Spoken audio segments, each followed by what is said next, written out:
Mujer, Dios es suficiente. Hechos de impacto relatados por personas que testifican del poder que Jesucristo tiene para sanar, liberar y cambiar vidas. Atrévete a creer y recibe tu milagro. Porque mujer, Dios es suficiente. Qué gusto estar nuevamente con ustedes en el programa Mujer, Dios es suficiente. En esta ocasión tenemos una invitada especial, a Paola María López. Bienvenida. Gracias. Quiero dejarlas con la anfitriona del programa, Dorita. Nuevamente felices de estar con ustedes y nos gozamos en poder entrevistar a Paola López, quien nos va a contar cómo fue que te convertiste al cristianismo.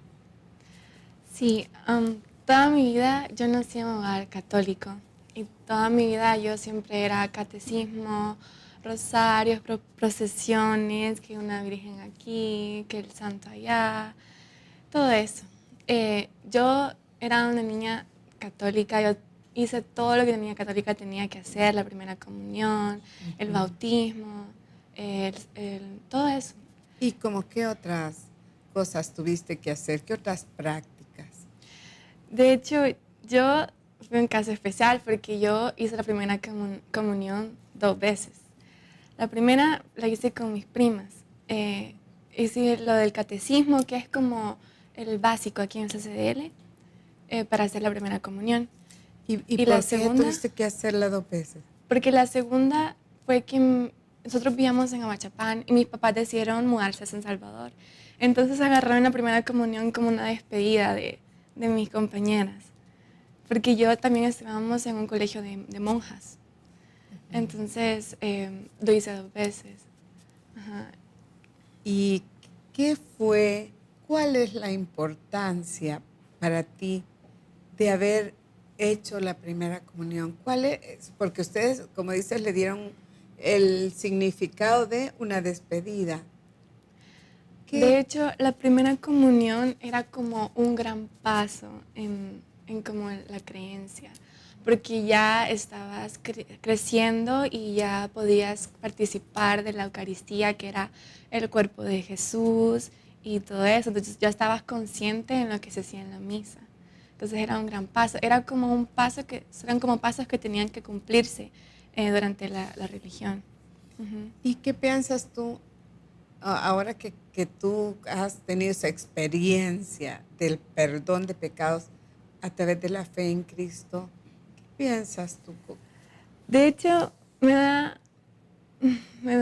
enoja que haya pasado todo eso y fue todo en vano, porque yo me preparé en el catecismo, que eran como de 1 año, que te preparaban con todas las oraciones y todas las cosas que tenías que decir, todas las cosas del rosario. Y me enoja el hecho de saber de que si yo de haber sabido no hubiera pasado tanto tiempo desperdiciado, pues no sé. Pero yo realmente creo que Dios tenía un plan para todo eso. Y lo tenía porque mi abuelito, él era el que nos unía a toda la familia. Entonces, él no era ni católico ni nada, pero mi mamá siempre lo encontraba viendo mensajes de pastores y él lo encontraba leyendo la Biblia. De hecho, antes de morir, él a cada uno de sus hijos, que son 5, le regaló Proverbios, el librito de Proverbios, y les puso, yo los estuve leyendo la otra vez porque los encontré, y les ponía: para mis queridos hijos de tu Padre, que Dios te esté siempre contigo y así. ¿Y tú crees, que él habrá hecho la decisión de rendir su vida a Cristo? Yo creo que sí, porque de tanto oír esos mensajes, ellos siempre presentan esa oración antes de terminar, entonces supongo que en alguna de esas tuvo que haberla hecho, yo creo que sí. Y por el fruto que él dio, ¿verdad? Él daba ese fruto de amor, sí. Que dice la Biblia que por sus frutos los conoceréis. Y eso de mantener la familia unida, que es parte de la voluntad de Dios también. Y realmente él lo hacía como espiritual y físicamente, porque él lo que hizo antes de morir fue que compró un terreno así grande Y acá en el terreno a cada hijo le dio un terreno para construir su casa y ahora vivimos así hoy en día. Somos como una pequeña comunidad dentro de la colonia, ¿me entiende cómo? Sí. O sea, todos somos vecinos, pero no nos separan paredes, sino que solo es un gran patio. Ah, qué bueno. Y la importancia de la unidad y del Sí, él siempre respeto nos enseñó también, eso. ¿verdad? Y una cosa que no me has respondido, ¿en qué momento tú recibiste a Cristo como tu Salvador? Bueno, cuando cumplí 13 años, ya la mayoría de mis tíos ya se habían convertido a Cristo. Entonces mi mamá, yo pasaba peleando tanto con ella, todo lo cuestionaba, me enojaba tanto con ella. Yo no soy de la persona que pasa peleando todo el tiempo, pero eso sí a mí me...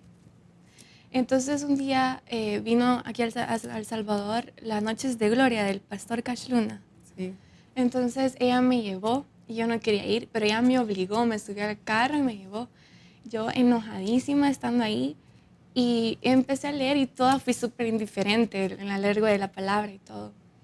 Pero ya cuando las personas empezaron a dar su testimonio de que Dios la había sanado, cómo cojos caminaban, cómo gente de silla de ruedas, o sea, eso a mí me impactó tanto que de la nada yo empecé a llorar y a llorar y a llorar. Y yo le decía a mi mamá, mamá, ¿qué pasa? No puedo parar de llorar. Y mi mamá solo le daba risa y me decía, Pau, es el Espíritu Santo el que te está haciendo eso. Y yo no podía parar de llorar y yo me asustaba, pues. Gracias a Dios. Y ya al final, cuando el pastor ya preguntó, ¿verdad?, quién quería aceptar, yo ya decidí aceptar. Pero esa noche fue la que cambió mi vida, la verdad. Y para la teleaudiencia, ¿podrías explicarle qué significa para ti aceptar a Cristo? Significa negarte a ti y aceptarlo a Él en tu corazón, lograr que Él entre en tu vida es un cambio grande, lograr que Él torne tu vida a 180 grados. Pero de verdad aceptar sinceramente, porque no es lo mismo decir sí, yo creo en Jesús y lo acepto cada día, a realmente con lágrimas decir Él es mi Señor y mi Salvador. Es muy distinto. Así es. Y el experimentar, porque alguien dirá, pero una jovencita o un niño, ¿qué pecado va a tener? Pero todos, dice la Escritura, que todos pecamos. A nosotros siempre nos enseñaron que habían pecados graves y pecados leves. ¿Y tú qué Pero piensas al respecto? me da risa ahora de saber que todo, aunque sea una pequeña mentirita, es un pecado, se considera un pecado. Y me daba risa el hecho de cuánto engaño le presentan a estas personas. ¿Y como qué engaños pudieras tú contarnos? Porque la verdad es que tú nos dices engaños, yo me arrepiento. ¿Qué hacías tú antes? Pues no es que yo fuera una niña mala ni nada, pero realmente me he sentido engañada porque ellos me decían, tienes que hacer esto, cuando eso no estaba en la palabra. O sea, como cuando uno tiene que ir a confesarle a ellos los pecados que uno ha cometido. Pero eso yo hasta ahorita no lo he encontrado en la palabra, que yo vaya ante alguien y contarle lo más íntimo mío, lo decirle, mira, yo hice esto. De hecho, me pasó algo bien chistoso porque cuando yo estuve en un periodo de duda antes de convertirme, yo me dudaba un montón porque mi mamá siempre cuando peleaba con ella siempre me sacaba algo. Y entonces a mí me callaba, entonces yo me quedaba con aquello. Entonces un día yo pedí a confesarme con un sacerdote y yo le pregunté, mire, ¿será que realmente esta religión es la verdadera? Y ¿Y qué te dijo? el sacerdote solo se quedó callado, respiró y no hallaba qué contestarme. O sea, empezó a hablar, pero nunca realmente me contestó. Entonces yo me quedé como, ¿y qué pasa? Pues no existe una convicción aquí. Entonces ya eso creo que en parte yo ya estaba orando a mí poniendo esas dudas, ya como llamándome, no sé. Es porque tu madre siempre te hablaba con palabra de Dios y él no pudo contestarte con palabra de Dios, así No, no es. pudo. Y eso es lo que me llevó a mí también, porque después de haberme convertido, yo dije, bueno, ya cambio en mi vida, realmente quiero ver si Dios es real y todo eso. Y realmente Él me lo mostró porque mi abuelita se estaba recuperando de su depresión, pero por esta misma depresión mi abuelita le dio derrame cerebral. Y yo estaba con ella cuando pasó, porque con mi abuelita yo yo me ofrecí para dormir con ella en su cuarto para que ella no se sintiera sola, quería hacerle compañía. Y en la madrugada, yo, gracias a Dios, tengo sueño ligero, le agradezco a Dios por eso, porque estaba dormida y en eso escuchaba yo que alguien gritaba. Y vi que mi abuelita estaba así como sentada en una silla, pero así como le costaba. Y solo gritaba el nombre de mi tía. Y yo, abuelita, ¿qué pasa? Y mi abuelita, como pudo, me dijo, anda a llamar a tu mamá. Y salí corriendo a madrugada a llamar a mi mamá. Y mi abuelita resulta que no podía caminar, le costaba hablar, se le había paralizado la cara. Y total que llamaron a la ambulancia y nunca venía. Yo estaba tan preocupada, yo como, Señor, manifiéstate, pues, aceptado en mi vida. Quiero ver si sos real, si no solo sos como un Dios que ponen en una cruz con clavos. Y te respondió Dios. Y mi abuelita fue al hospital, no me enteré de ella como en 2 días. Y realmente después empezamos a ver la obra de Dios, porque el doctor nos decía que iba a quedar paralizada en una silla de ruedas. Y ahora vi a mi abuelita y ella está como si nunca ha pasado. Usted me ha dicho Sí. que está sanísima. El doctor no podía creer porque cada día ella movía los dedos de los pies, de las manos, ya podía mover el cuello. Se empezó a recuperar de una manera tan increíble y realmente yo lloraba y decía, hoy sí veo que Dios es real. Dios es real. Cuando me presentaste a tu abuelita, ni siquiera se nota que le dio derrame y entiendo que le dio un cáncer también, algo Sí, así. cáncer de mama. Y ella pasó por la operación que hacen a esas personas y realmente le hicieron la prueba y resulta que los tumores eran benignos, no eran malignos. Y eso también es algo grande porque Gracias a Dios. sí. Y cuando tú tuviste ese encuentro con Cristo, algo sucedió en el colegio. ¿Qué pasó? Pues en el colegio yo ya no quería participar de las procesiones, siempre me quedaba atrás. En el mes de mayo yo ya no quería decir el rosario, solo lo único que hacía era sentarme, agarrar el rosario y empezaba a contar cada oración, pero no lo repetía en sí. Ya no me quería parar en misa, ni sentar, ni nada. Y y entonces las maestras empezaron a ver eso. Y entonces fue como le llamaron a mi mamá. De hecho, una vez en clase nos dio tiempo libre la maestra y yo estaba aburrida y dije, voy a leer la Biblia. Y saqué la Biblia que nos dan ahí en el colegio. Y la abrí y empecé a buscar.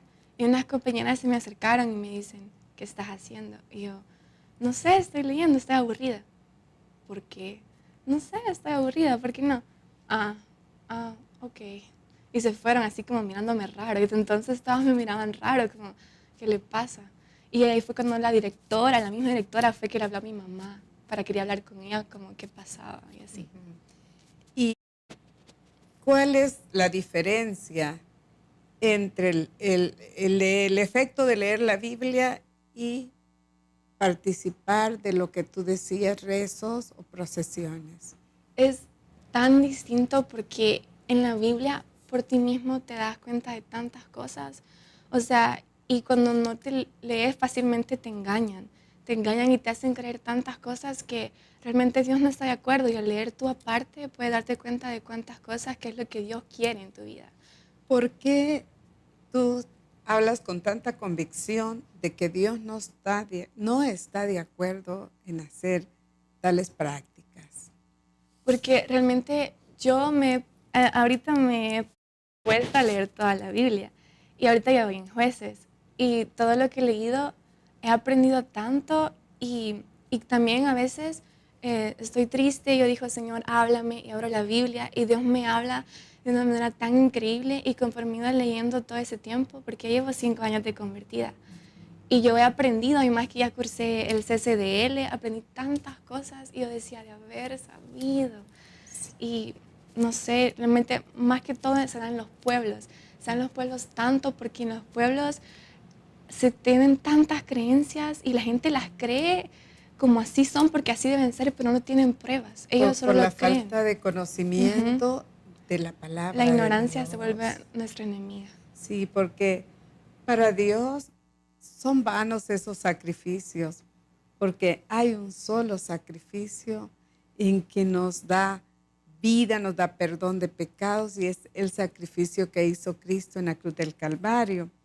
Y creo que has de haber leído en Éxodo capítulo 20 también, que no necesitamos, no debemos, no es que no necesitamos y sobre todo que no debemos hacernos imágenes, ni adorar imágenes, ¿verdad? Ni creer que el poder de Dios viene de una imagen hecha de un árbol, hecha de cemento. Incluso de oro. Incluso de oro. Incluso Pero ¿qué de poder oro. hay en eso, verdad? Más que en el oro, el poder material, pero no un poder divino, espiritual, que viene del Dios santo y poderoso, sino que son poderes que sí mueven, son poderes diabólicos que mueven a las personas en adorar a lo que no se debe, Dios ha dicho que no se debe adorar, ¿verdad? Sí, me llama la atención que tú dices que te sentías mal, porque te obligaban a veces a hacer cosas que ahora te das cuenta que no eran buenas. Por ejemplo, esto de adorar imágenes, creo que también el sacrificarse o el sufrir, o sea, hacer sacrificios que Dios no demanda. Tú padeciste de todas esas cosas, ¿verdad? Entiendo, fuera de cámaras nos contabas. Sí, de hecho, ahí tú puedes ir preguntarle a esta persona y ella te dice, no, yo no adoro estas imágenes, yo lo que hago es que las tengo ahí porque me recuerdan. Y cuando incluso no tenés por qué tener alguna imagen que ni siquiera sabes cómo Dios es, porque habrías de tener una imagen que no tiene nada que ver. Y es como así ellos han estado engañados, porque ellos dicen, no, nosotros no hacemos eso que ustedes creen. Nosotros hacemos algo totalmente distinto, que no sé qué, pero en realidad detrás de todo eso, eso está. Y la gente lo cree y la gente así lo tiene porque dicen que así es porque eso han tenido toda su vida. Yo creo que igualmente tú pasaste por situaciones que muchos, estar cargando imágenes o ofreciéndole a imágenes oraciones y sacrificios, y yo me imagino que esto te ha chocado en este momento. Sí, sí, Sí. mucho. De hecho, no solo tuve pruebas entonces, sino que también las tengo ahorita. Yo voy a clases de francés cada sábado y ahí llega todo tipo de personas. De hecho, un nivel de francés que estuve con un muchacho que era ateo, completamente ateo. Y entonces una vez nos pusieron una actividad que teníamos que hablar sobre un tema en francés por 5 minutos. ¿Y cuál fue tu tema? Quiero ver mi tema. Híjole, ya se me ¿Fue de olvidó. Dios o algo así? No. No, decidí agarrar otro, pero una compañera sí habló de Dios. Y al final yo, en parte, como mi tema, quise mencionar a Dios. Pero este compañero que le digo, él agarró directamente el tema ateísmo. ¿Y para qué lo agarró? Con una compañera, porque ella viene también a la iglesia, sí nos enojamos tanto porque él decía que para él creía en la teoría del Big Bang.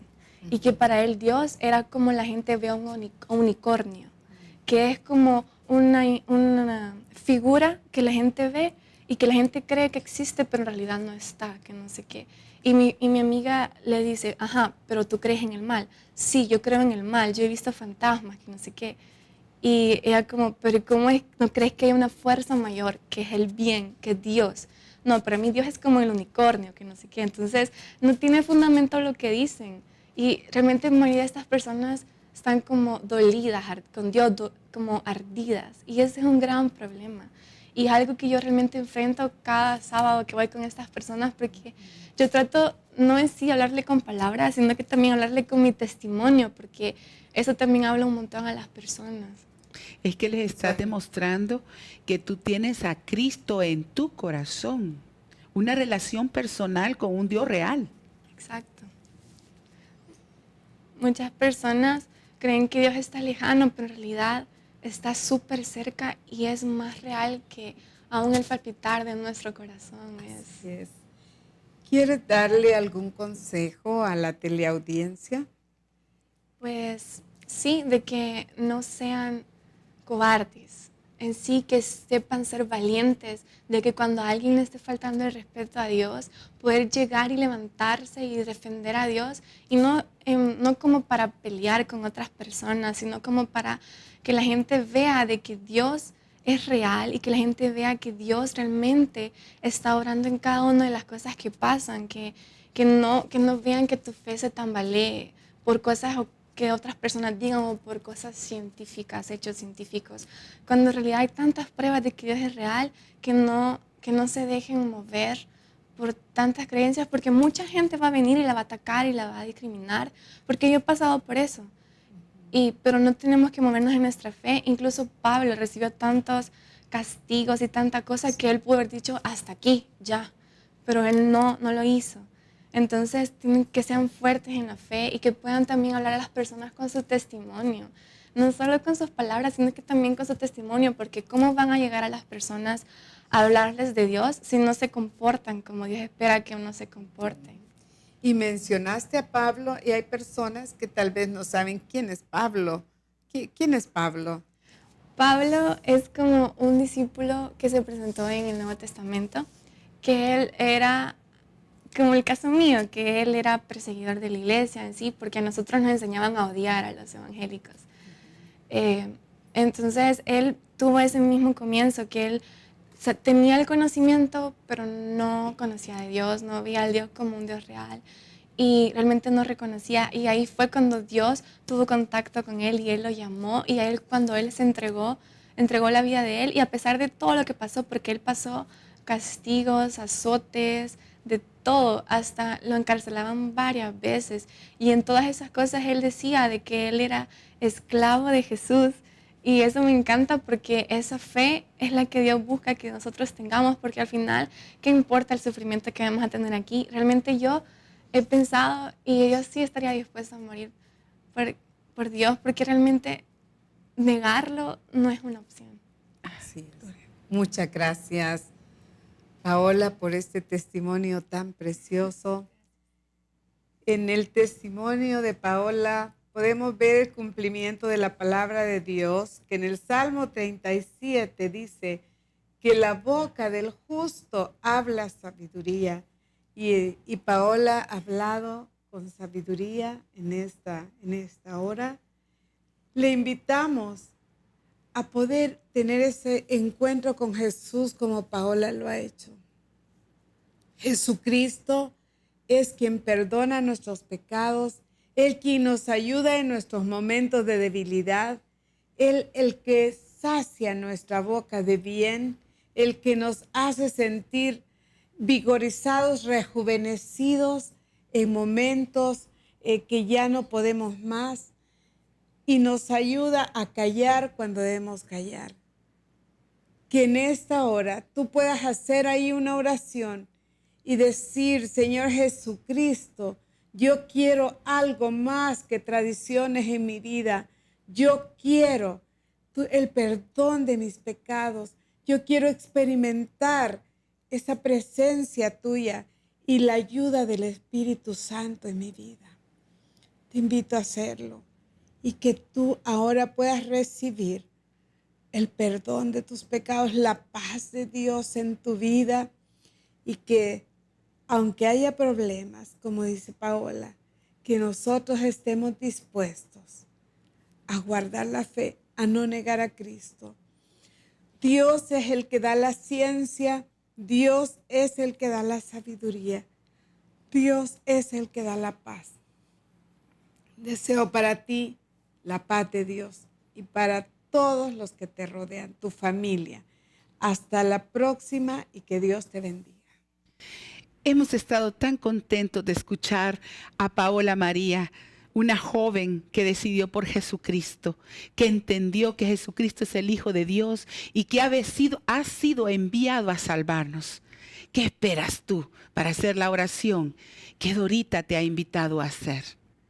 Y terminamos el programa con Colosenses 2:10. Y vosotros estáis completos en Él, que es la cabeza de todo principado y potestad. Que Dios te bendiga, y hasta el próximo programa.